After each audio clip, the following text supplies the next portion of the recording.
My professor said I'd never amount to anything, so I made sure he'd remember my name forever. Dr. Blackwood ruled medieval literature like a tyrant king. His classroom felt more like a courtroom where dreams went to die. He'd perch behind his massive oak desk, surveying us through wire-rimmed glasses, deciding which student to eviscerate that day. Writing requires talent, he'd announce, his voice sharp enough to cut glass. Most of you possess neither the intelligence nor the creativity for serious literary work. I became his favorite target the moment I questioned his interpretation of Chaucer. He'd lean forward whenever I raised my hand, a predator spotting wounded prey. "Miss Thorpe," he'd say, my surname dripping with disdain. "Your romanticized notions about literature are exactly why modern students fail. You lack the intellectual rigor for graduate study." The other students would shrink deeper into their seats, relieved his venom wasn't aimed at them. The breaking point came when I submitted my final paper, a groundbreaking analysis connecting medieval texts to modern psychological theory. I'd spent 4 months researching, cross-referencing ancient manuscripts with contemporary studies. The work was revolutionary. Blackwood returned it covered in red ink like a crime scene. "Pseudo-intellectual garbage," he'd scrawled across the title page.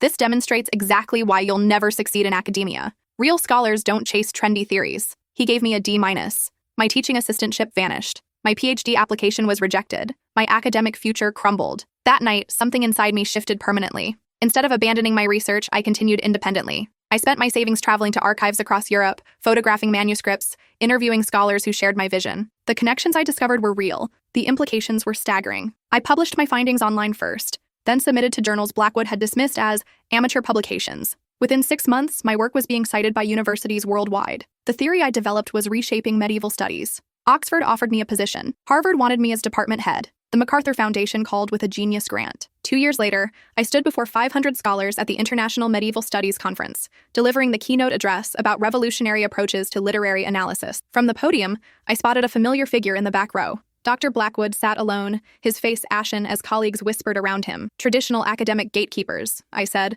looking directly at him, "often fear innovation because it threatens their outdated methodologies." The audience erupted in applause. After my presentation, he approached me backstage. His hands trembled as he extended a business card. "Perhaps we could collaborate," he stammered. "Your research is quite impressive." I smiled, the same cold expression he'd perfected years ago. "I'm afraid I only work with scholars who demonstrate intellectual rigor," I replied, using his exact words. "You clearly lack the creativity for serious literary work." I turned to leave, but then remembered something crucial. "Oh, Professor," I called back, "you might want to check tomorrow's Chronicle of Higher Education. There's an interesting article about academic misconduct investigations." His face went completely white, because what I'd discovered while researching my own work was far more damaging than anything he'd done to me. Hidden in university archives were decades of his published papers, all containing suspiciously similar passages to dissertations from students who'd mysteriously failed his courses. The plagiarism investigation would destroy him, but that was just phase 1 of my plan. Phase 2 would ensure he never taught again. And phase 3? That would make him understand exactly what it felt like to lose everything. The real question was whether I should tell him now, or let him discover it the way I'd discovered his theft, one devastating revelation at a time. I decided to let him stew in uncertainty. The next morning, my phone rang at 6:47 a.m. I recognized the number, Dr. Blackwood's office line. "Miss Thorpe," his voice cracked through the receiver, "we need to discuss the situation." "I'm afraid I don't know what you mean, Professor," I said, stirring sugar into my coffee. "Is there a problem?" "The Chronicle article," he hissed. "You know what you've done." "I've done nothing but excel in my field," I replied calmly, though I did notice the article mentioned some interesting parallels between faculty publications and student work. Fascinating coincidences. The silence stretched for 30 seconds. "What do you want?" he finally asked. "Want? Nothing at all. I have everything I need. A brilliant career, international recognition, the respect of my peers. What could you possibly offer me?" I hung up before he could respond. The Chronicle article was meticulously researched, thanks to my contacts in investigative journalism. Dr. Elena Vasquez, a former student of mine who'd become an award-winning reporter, had spent months verifying every accusation. The evidence was damning. 17 students over 12 years had submitted exceptional dissertations to Blackwood,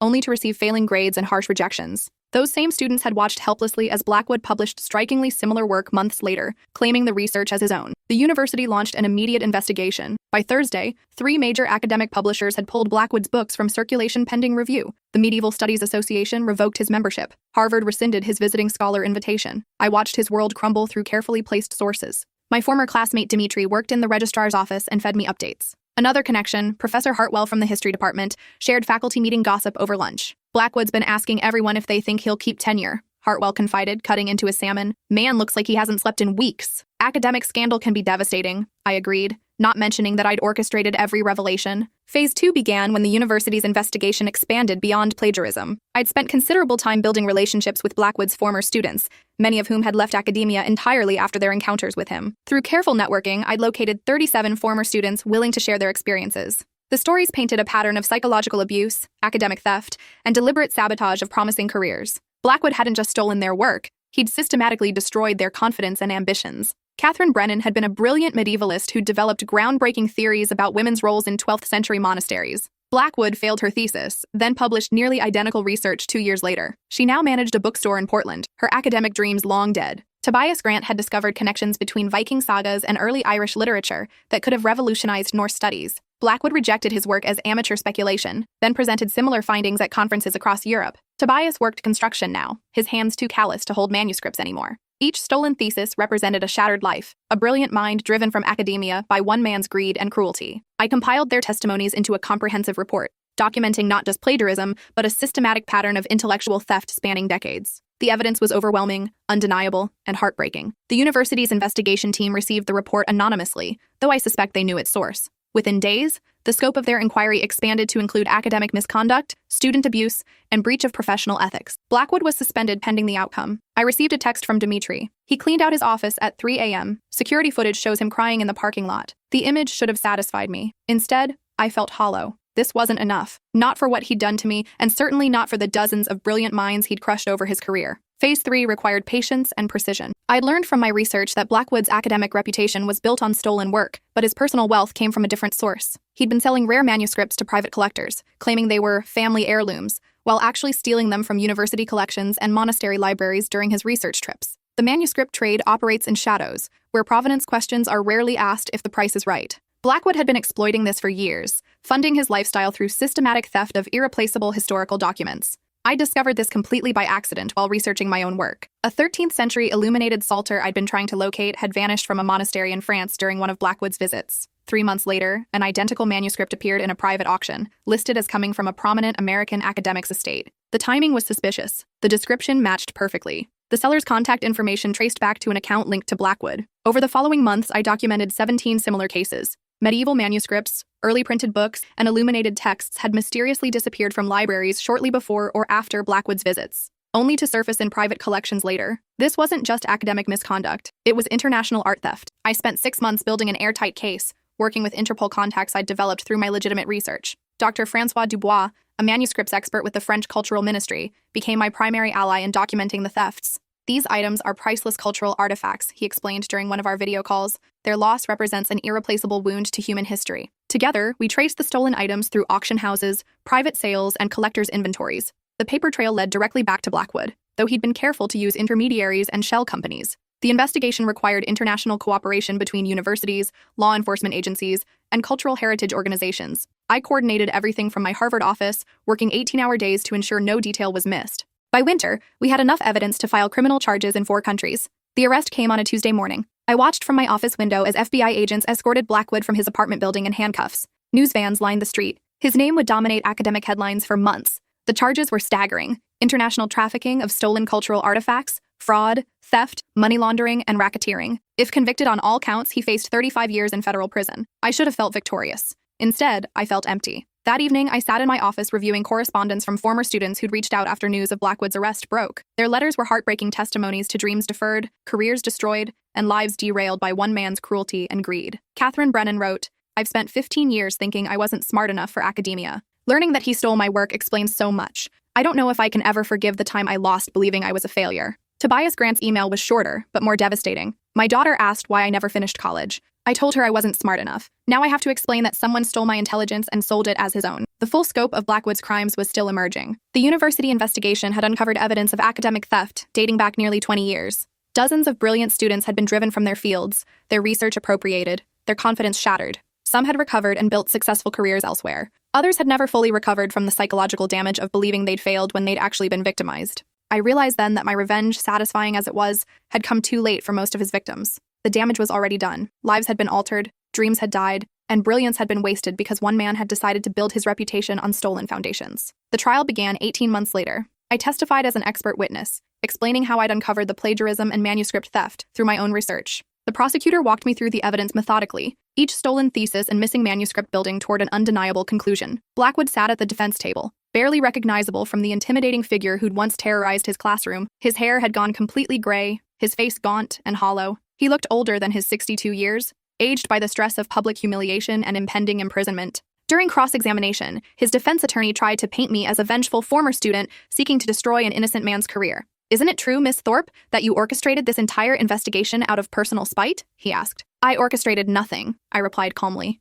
"I simply documented crimes that had been committed over decades. If Professor Blackwood hadn't stolen intellectual property and cultural artifacts, there would have been nothing to investigate." "But you admit you had personal motivations for pursuing this case?" I paused, considering my answer carefully. "I had personal experience with Professor Blackwood's methods, yes. He destroyed my confidence and nearly ended my academic career through psychological abuse and unfair grading. But my motivations became less personal when I discovered he'd done the same thing to dozens of other students and had stolen priceless cultural artifacts from institutions that trusted him." The attorney pressed further. "So this was revenge?" "This was justice," I corrected. "Revenge would have been personal and petty. Justice required extensive research, international cooperation, and holding a criminal accountable for decades of theft and abuse. The distinction mattered to me, even if it didn't to the defense." The prosecution's case was overwhelming. They presented evidence of 43 instances of plagiarism, 26 stolen manuscripts, and testimony from 32 former students who'd been victimized. The financial records showed Blackwood had earned over $800,000 from selling stolen artifacts. His defense was pathetic. They claimed the plagiarism was unconscious appropriation and argued that the manuscript sales were legitimate transactions involving family heirlooms. Neither argument survived scrutiny. The jury deliberated for less than 6 hours, guilty on all counts. The judge sentenced him to 28 years in federal prison, with no possibility of parole for 12 years. He was also ordered to pay $2.3 million in restitution to the institutions from which he'd stolen manuscripts and to forfeit all assets acquired through his crimes. I watched from the gallery as bailiffs led him away in shackles. He looked back once, his eyes meeting mine across the courtroom. I saw no remorse there, only hatred and resentment. He still didn't understand what he'd done wrong. After the trial, I established the Academic Integrity Foundation using money from my MacArthur grant and book royalties. The foundation provides support for graduate students who've been victimized by academic abuse, offering legal assistance, financial aid, and career counseling. Catherine Brennan became our first success story. At 41, she returned to graduate school with a full scholarship, finally completing the research Blackwood had stolen decades earlier. Her work was published to international acclaim, and she now holds an endowed chair at Yale. Tobias Grant was more cautious about returning to academia, but agreed to collaborate on a project documenting Viking-Irish cultural exchanges. His insights were brilliant, untainted by the years of manual labor that had strengthened his hands, but never dulled his mind. The foundation has helped over 200 students in 5 years. Each success story validates the choice I made to pursue justice rather than simply accept defeat. I still teach at Harvard, now as the Rothschild Professor of Medieval Literature. My courses consistently have waiting lists, partly due to my research reputation, but mostly because students know I create a safe environment where intellectual exploration is encouraged rather than punished. I never allow students to address me as professor during class discussions. We debate as equals, challenging ideas rather than people. The classroom is a laboratory for learning, not a courtroom for judgment. My own research has flourished beyond anything I imagined as a graduate student. The psychological theory that Blackwood dismissed as pseudo-intellectual garbage became the foundation for an entirely new field of medieval literary analysis. My work has been translated into 17 languages and is taught in universities across 6 continents. Last year, I received an honorary doctorate from Oxford, the same institution that had once rejected my PhD application because of Blackwood's sabotage. During the ceremony, the chancellor specifically mentioned my revolutionary contributions to medieval scholarship and your courageous advocacy for academic integrity. The irony wasn't lost on me. Sometimes I wonder what would have happened if I'd accepted Blackwood's cruelty and abandoned my academic dreams. How many other brilliant minds might have been crushed if his crimes had remained hidden? How many priceless manuscripts would have disappeared into private collections? The butterfly effect of standing up to a bully can reshape entire academic fields. I keep one reminder of those dark days in my office. The original copy of my final paper, still covered in Blackwood's red ink criticisms. Students sometimes notice it on my bookshelf and ask about the harsh comments. That's from a professor who tried to convince me I'd never succeed in academia, I explain. I keep it to remember that other people's limitations don't define your potential. Some students laugh, others nod with recognition, understanding that they've encountered their own Dr. Blackwoods. What happened to the professor? They invariably ask. He's serving 28 years in federal prison for academic fraud and cultural artifact theft. I reply matter-of-factly. Turns out his success was built on stolen work. The revelation always surprises them. They assume the story ends with my success, not his spectacular downfall. Did you turn him in? One particularly perceptive student asked last semester. I considered the question carefully before answering. I documented crimes that needed to be reported, I said finally. Whether that constitutes turning him in depends on your perspective. I prefer to think of it as protecting future victims and preserving cultural heritage. The student nodded thoughtfully. So justice, not revenge? Exactly. The distinction matters because it shapes how I've chosen to move forward. Revenge would have been a single moment of satisfaction, followed by emptiness. Justice became a lifelong commitment to creating systems that protect vulnerable students and preserve academic integrity. Dr. T. Blackwood taught me something valuable, though not what he intended. He showed me that power unchecked by accountability becomes tyranny, and that brilliant minds can be destroyed by petty cruelty if no one stands up to protect them. His crimes were eventually exposed not because I was vengeful, but because I was thorough. The plagiarism investigation led to manuscript theft charges because evidence doesn't lie, even when people do. Sometimes former students contact me years later, sharing how my foundation helped them rebuild their academic careers or pursue dreams they'd abandoned after encountering abusive professors. These letters remind me why the struggle was worthwhile. Dr. Elena Vasquez, the journalist who'd helped expose Blackwood's crimes, won a Pulitzer Prize for her investigative series on academic misconduct. Her work uncovered similar patterns of abuse at universities nationwide, leading to policy reforms and better protections for graduate students. "You gave me the biggest story of my career," she told me during the award ceremony, "but more importantly, you showed me how one person's courage can protect countless others." Her investigation revealed that academic abuse was far more widespread than anyone had realized. Blackwood wasn't an isolated case. He was part of a systemic problem that had been hidden by academic institutions more concerned with reputation than student welfare. The reforms that followed our revelations made graduate schools safer for an entire generation of scholars. Anonymous reporting systems, independent oversight committees, and strict penalties for academic misconduct became standard across major universities. I sometimes receive updates about Blackwood's incarceration through contacts in law enforcement. He's not adapting well to prison life. The intellectual arrogance that served him in academic settings makes him a target among inmates who have little patience for condescending professors. He spent time in solitary confinement for his own protection after several altercations with other prisoners. His health has deteriorated significantly, and he's developed severe depression that prison psychiatrists struggle to treat. Part of me feels sympathy for his suffering. The larger part remembers Catherine Brennan crying in a bookstore, convinced she wasn't smart enough for the academic career that was rightfully hers. I remember Tobias Grant's calloused hands that should have been turning manuscript pages instead of swinging hammers. Blackwood's suffering is temporary and self-inflicted. The damage he caused his victims was permanent and deliberate. He'll likely die in prison, his name forever associated with academic fraud rather than scholarly achievement. His published works have been removed from university libraries and scholarly databases. Graduate students today learn about medieval literature without any reference to his contributions, which were largely stolen anyway. The erasure is complete and deserved. Meanwhile, the students he victimized are slowly reclaiming their place in academic history. Catherine's research on medieval women's monasticism is now considered groundbreaking work that opened new fields of inquiry. Tobias's Viking-Irish cultural exchange project influenced our understanding of early European trade networks. Their brilliance couldn't be destroyed, only delayed. 10 years after Blackwood's conviction, I received an unexpected letter. It came from the federal penitentiary where he's serving his sentence, written in his familiar handwriting but with a tremor that suggested declining motor control. "Miss Thorpe," it began, "I've had considerable time to reflect on my actions and their consequences. I understand now that what I did was wrong, and I wanted to apologize for the harm I caused you and other students." The letter continued for 3 pages, expressing regret for his behavior and acknowledging the damage his theft had caused to countless careers. He claimed to have found religion in prison and spoke of seeking redemption through acceptance of responsibility for his crimes. The final paragraph requested a meeting. "I would like to apologize to you in person, if you're willing. I know I have no right to ask for forgiveness, but I hope you might grant me the opportunity to make amends." I read the letter twice, then filed it without responding. Some students asked if I planned to visit him in prison. The question revealed a fundamental misunderstanding of our relationship. Blackwood wasn't seeking forgiveness. He was seeking absolution from someone he'd wronged, hoping to ease his own psychological burden before death. But I wasn't his priest, and his peace of mind wasn't my responsibility. The students he'd victimized deserved apologies, not me. I'd recovered from his abuse and built a successful career despite his sabotage. The others had lost decades of their lives believing they'd failed when they'd actually been robbed. If Blackwood truly sought redemption, he should have written to Catherine, to Tobias, to the dozens of brilliant minds he'd crushed beneath his ego and greed. My forgiveness wouldn't restore their lost years or heal their psychological wounds. I never replied to his letter. 6 months later, I received word that he'd died of a heart attack during an argument with another inmate over television programming. The irony of such a petty end to such a grandiose life wasn't lost on me. His obituary in the university newspaper mentioned his criminal conviction before his academic achievements. No colleagues offered tributes. No former students shared fond memories. He died as he'd lived in recent years, alone,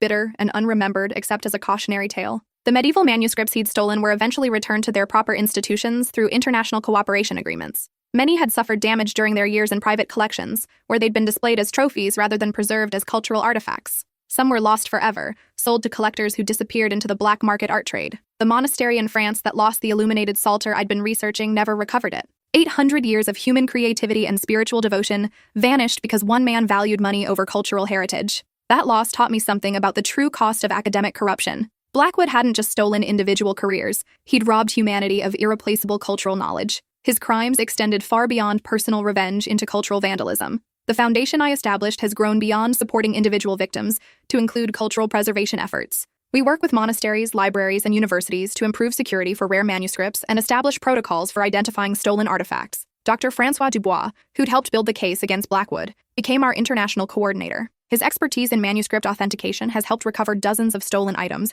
and prevented countless others from entering the black market. Every artifact we save preserves a piece of human civilization, he explained during one of our board meetings. Your decision to pursue justice created ripple effects that will protect cultural heritage for generations. I hadn't considered that broader impact when I first documented Blackwood's crimes. I'd been focused on personal vindication and academic integrity. The cultural preservation aspect emerged naturally as we traced stolen manuscripts through international art markets. Now the foundation employs 12 full-time staff members and maintains partnerships with law enforcement agencies in 15 countries. We've recovered over $12 million worth of stolen cultural artifacts and helped convict 17 academic criminals involved in similar schemes. Blackwood's case became the template for identifying and prosecuting academic fraud at the international level. Law enforcement agencies now recognize patterns of behavior that indicate systematic intellectual theft, and universities have implemented safeguards that make such extensive criminal activity much more difficult. The Academic Integrity Foundation's annual conference draws attendees from around the world: professors, law enforcement officials, graduate students, and cultural preservation experts. Last year's keynote speaker was Catherine Brennan, who spoke about rebuilding academic careers after victimization. Her presentation was powerful and emotional. She described the years of self-doubt, the abandoned dreams, the psychological impact of being told your best work wasn't good enough. Then she shared the moment she learned her research had been stolen rather than rejected. The validation was overwhelming, she explained to the audience. For 15 years, I believed I'd failed. Learning that my work was actually good enough to steal changed everything about how I saw myself and my potential. Several audience members wept openly. Many had similar experiences with abusive professors or academic theft. Catherine's story gave them hope that recovery was possible, even after decades of believing they weren't capable of scholarly success. During the question period, a young graduate student asked how to distinguish between legitimate criticism and abusive behavior from professors. Catherine's answer was thoughtful and practical. Legitimate criticism helps you improve your work and develop as a scholar. Abusive behavior is designed to undermine your confidence and drive you away from your field. If a professor's feedback makes you question your intelligence rather than your arguments, that's a red flag. She continued, good mentors challenge your ideas to make them stronger. Bad mentors attack your person to make themselves feel powerful. The difference is whether the criticism serves your growth or their ego. The distinction resonated with the audience.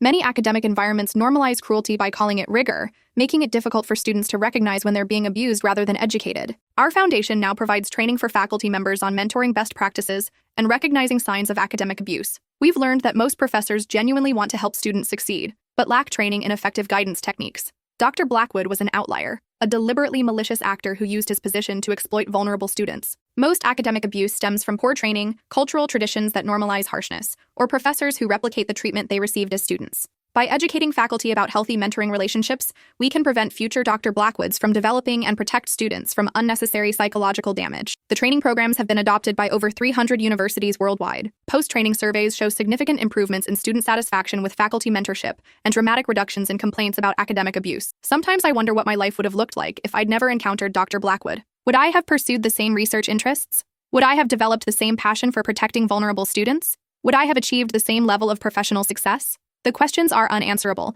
but I suspect his cruelty ultimately strengthened my resolve and sharpened my focus. The years I spent documenting his crimes taught me investigative skills that enhanced my scholarly research. The experience of being underestimated motivated me to exceed every expectation. In a twisted way, Blackwood contributed to my success by providing obstacles that forced me to develop resilience and determination. I became a better scholar, a more effective advocate, and a stronger person because I refused to let his abuse define my potential. That doesn't excuse his behavior or minimize the damage he caused. 37 brilliant minds were driven from academia because of his cruelty. Dozens of priceless cultural artifacts were stolen and dispersed. Countless students suffered psychological trauma that affected their entire lives. The cost of his crimes far outweighed any inadvertent benefits to those few of us who managed to overcome his sabotage. But survivors of abuse often struggle with questions about whether their trauma served any positive purpose. I've learned that meaning comes not from the abuse itself, but from how we choose to respond to it. I could have let Blackwood's cruelty embitter me, driving me away from academia and into a lifetime of resentment. Instead, I chose to channel that experience into protecting others and preserving the intellectual traditions he'd corrupted.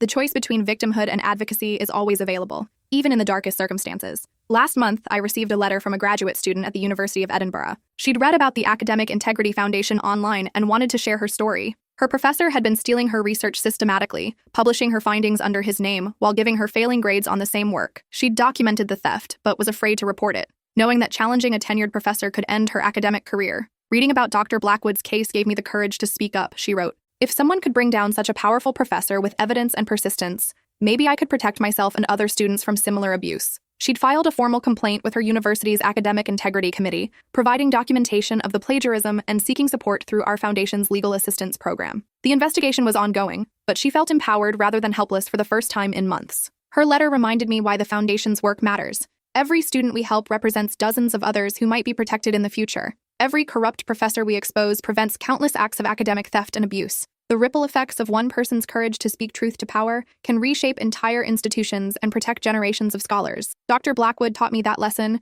though not intentionally. His downfall demonstrated that even the most entrenched academic corruption can be exposed and punished if someone is willing to do the work of documenting evidence and building cases. The key is understanding that justice requires patience, precision, and persistence. Emotional reactions might provide temporary satisfaction, but systematic investigation creates lasting change. I've shared that philosophy with hundreds of students over the years, teaching them that their individual voices have the power to transform entire systems when supported by evidence and guided by principle. Some take that lesson to heart and become advocates themselves. Others simply internalize the knowledge that they don't have to accept abuse from authority figures, which serves them well throughout their careers. Both outcomes fulfill the promise I made to myself during those dark graduate school days when I felt powerless against Dr. Blackwood's tyranny. I swore that if I ever gained the influence to protect students from similar treatment, I would use that power to create change. The Academic Integrity Foundation represents the fulfillment of that promise, but it's also an ongoing commitment to vigilance against academic corruption in all its forms. We investigate approximately 50 cases of suspected academic misconduct each year, ranging from individual instances of grade retaliation to systematic patterns of research theft. About 30% of our investigations lead to formal charges or university disciplinary actions. The other 70% serve an equally important function by documenting patterns of behavior that help us identify systemic problems and advocate for policy changes. Even cases that don't result in individual consequences contribute to our understanding of how academic abuse operates and how it can be prevented. Dr. Elena Vasquez continues to collaborate with our foundation, using her investigative journalism skills to expose academic corruption that escapes traditional oversight mechanisms. Her series on research misconduct has uncovered dozens of cases similar to Blackwood's, leading to widespread reforms in graduate education. Academic institutions have a vested interest in protecting their reputations rather than their students, she explained during a recent foundation board meeting.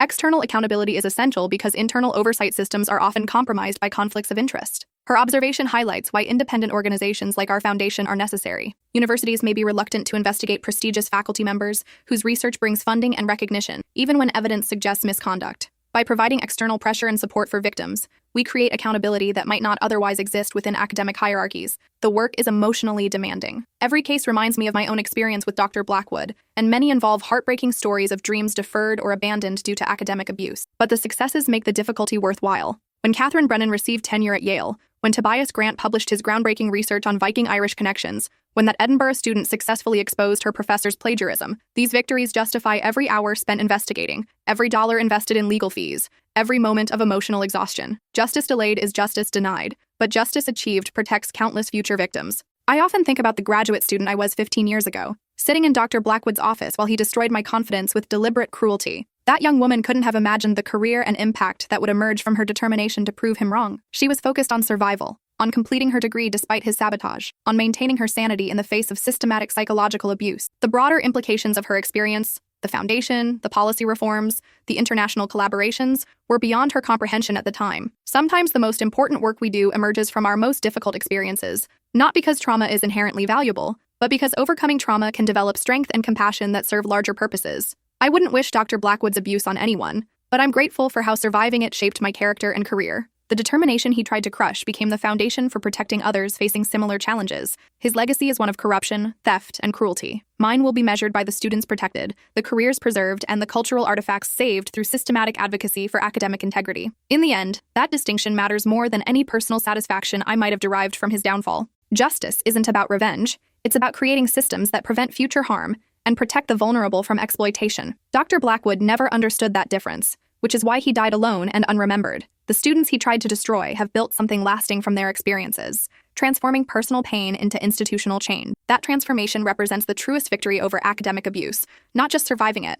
but using that survival to ensure others don't face the same challenges. The work continues. Every semester brings new cases, new challenges, new opportunities to protect brilliant minds from those who would exploit or destroy them. The Academic Integrity Foundation has become larger than my personal story with Dr. Blackwood, but it remains rooted in the principle that students deserve mentors who build them up, rather than tear them down. Sometimes justice takes decades to achieve, but it's always worth pursuing. The alternative, accepting abuse as inevitable, abandons too many brilliant minds to the cruelty of those who should be protecting and nurturing their development. I learned that lesson in Dr. Blackwood's classroom, where dreams went to die. Now I work every day to ensure that other classrooms become places where dreams flourish and brilliant minds find the support they need to change the world. That's how you make someone remember your name forever. Not through revenge, but through the lasting impact of choosing justice over hatred, system change over personal satisfaction, and protection of others over individual vindication. Dr. Blackwood remembered my name in his final years, but not for the reasons he expected when he first tried to destroy my academic career. He remembered it because I refused to let his cruelty define my potential, and because I transformed his abuse into advocacy that protected countless others. In the end, that's the only victory that truly matters, the one that serves something larger than personal grievance and creates lasting change in the world. The medieval texts I study are filled with stories of justice triumphing over tyranny, of the powerless finding ways to hold the powerful accountable, of individual courage inspiring systematic change. I never expected to live one of those stories, but sometimes life imitates the literature we love. Dr. Blackwood tried to write me out of academic history. Instead, his actions ensured that my name would be remembered long after his crimes are forgotten, not as his victim, but as an advocate who transformed personal experience into institutional reform that protects future generations of scholars. That's the difference between revenge and justice, between personal satisfaction and lasting impact. Revenge would have ended with his downfall. Justice continues with every student protected, every career preserved, every brilliant mind given the support it needs to flourish. The work continues, and it always will. Because somewhere, another Dr. Blackwood is terrorizing students who deserve better. Somewhere, another brilliant mind is being told it lacks the talent for academic success. Somewhere, another future scholar is wondering if they're smart enough to continue pursuing their dream. Our foundation exists to ensure that those students find the support, protection, and encouragement they need to prove their critics wrong, just as I once did, in a classroom where dreams were supposed to die but where instead a lifetime commitment to justice was born.